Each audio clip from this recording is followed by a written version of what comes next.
YouTube. So today we're going to be removing the rear speakers for the Opel and Vauxhall models for the Corsa D. This model is a 2012, but it's going to be the same for most of your D series models. The first thing we want to do is remove this first parcel shelf up the top here. Second, we want to take the carpet out of the floor, mainly so we can get those torque bolts. Once we've got those torque bolts out, we can take the rear seats out, and then we've got a little bit more space to move to get those panels off. Okay, so what we're going to do is we're going to be fitting up these Alpine 6.5-inch coaxial two-way speakers. These are really nice, simple upgrade to the factory system.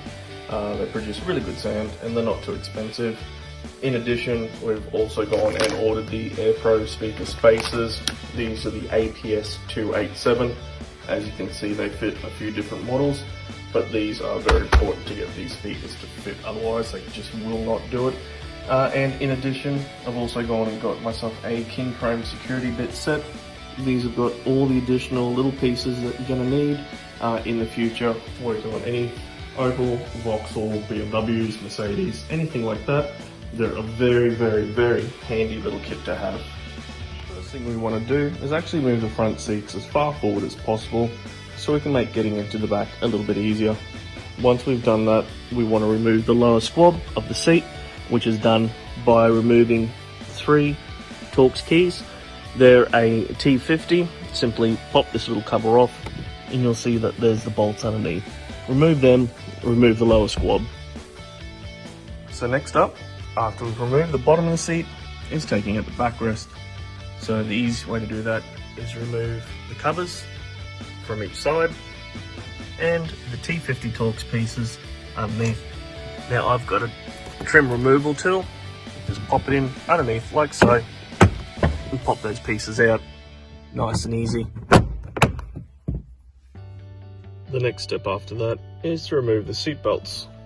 So these ones have already been done using T50 Torx pieces.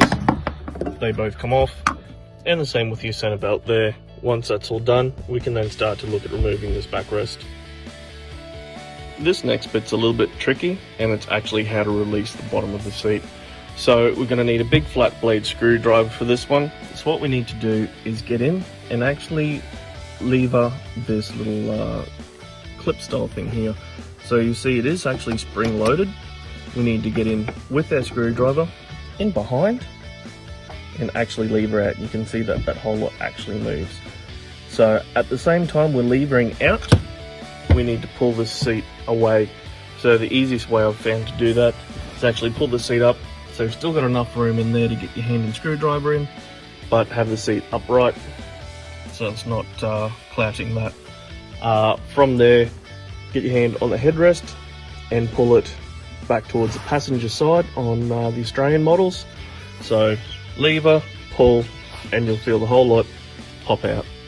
Right, after we've got both sides of the seats released, next thing we want to do is flip it up towards the back of the front seats and take it out either door, whichever one's easiest. Okay, once our seats are out, the next thing we need to do is looking at removing the trim. So we want to take off the B pillar trims first, starting at the bottom, working our way up, and then we can take off the main trim here. What I'll be doing is putting the seats back in a reclined position so I've got somewhere to sit, because it's a little bit of work to get these B pillar covers off. Now that our B pillar cover is off, I can actually show you what's required to pull it. So on the sides, we've got some little metal clips, and on the inside is another metal clip there, and a locating tab around the side. There's a locating pin for your height adjustable seat belt, and there's also 2 tabs in the roof. So I'll pull this off and I'll show you what I mean. So see on the inside, there's your tabs, which locate there, and you've got your metal clip, which locates just there.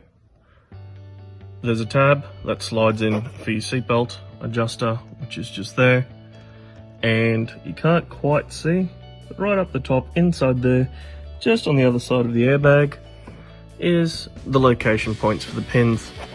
So what we want to do is move it from the bottom all the way up and pull it out towards you. Once both trims are out, the last piece to do is just the tiny little Torx key here, once that's out, we can start removing this whole trim panel.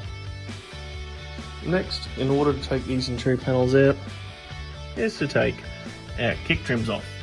So the first thing that I've done is grab your rubber seal, pull the seal off, all the way just up to where the door meets at the other side. Now underneath here, get in there and you start popping these up. There's really only two locating tabs on these, which is there and there. Then the whole lot pops up and pulls backwards, and you can lift the whole lot straight up and out of the way. So from there, get under here, you can lift this one up as well, and don't be scared if these locating little tabs pop out, you can pop them straight back in. Then we just want to work our way around until we get the whole lot off.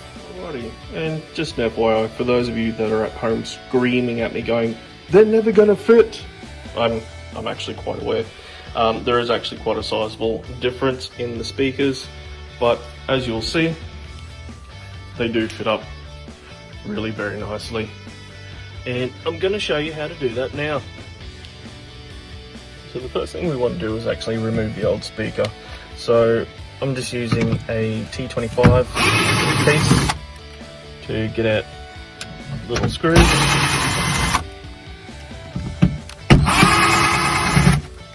And then after that, just use a screwdriver just to pry on one of the corners out and release it with the glue, and then pull the whole lot out. So once the speaker's out of the way, what we want to do is start to measure up where the best place to put our new spacer is. So what I've done is on the other side, just moved it about until I got to the point where it was on a flat mating surface, marked out some new screw holes and actually screwed it on using a template, and I'll show you how to do that now. So using some masking tape, I've just made a bit of a template around the outside there, so I can use my Sharpie just to mark out where my new holes are going to be. Simply line it up and move it about until you find a nice flat mating surface against it, and then you can just mark in the holes with your Sharpie. So once you've got your new holes marked out, the next thing you want to do is just use a good metal drill bit, drill through the holes, and just make sure you don't use too much effort, because you don't want to then push through and puncture the other side and leave an outwards looking dent on your Juco. Alright, once that's all mounted, what I'll be doing is cutting off this existing connector and soldering on some new ones, just some new terminals there, run it through in behind the spacer, plug it into the speaker, put it all back together, and we're all done.